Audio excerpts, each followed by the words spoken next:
ताई आम्ही तुमच्या दुःखात सहभागी आहे. तुमचे दोघांचे आजची बरोबर जे संबंध कसे होते? तुम्ही सावत्र आई आणि सावत्र भाऊ आहे.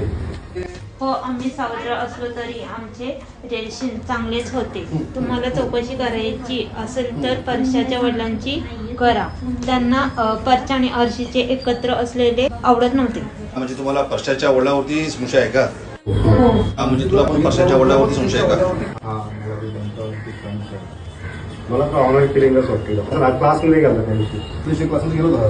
क्लासमध्ये तर गेलाच होता. सामना पण दोन काना खाली पण मारले याचं क्वालिटी चेक करायचं. तुझा काळपोच पुष्पा तुझा आणि चौकीला हजेरी सापडला तर मारत नाही. आणि इन्स्पेक्टर पवार बोलले ते ऑनर किलिंगचा पॉइंट आम्ही खोडून काढू शकत नाही. काय रे ठीक आहे, आता आम्ही परशाच्या वडिलांना भेटायला जातोय. हा, ठीक आहे पटू.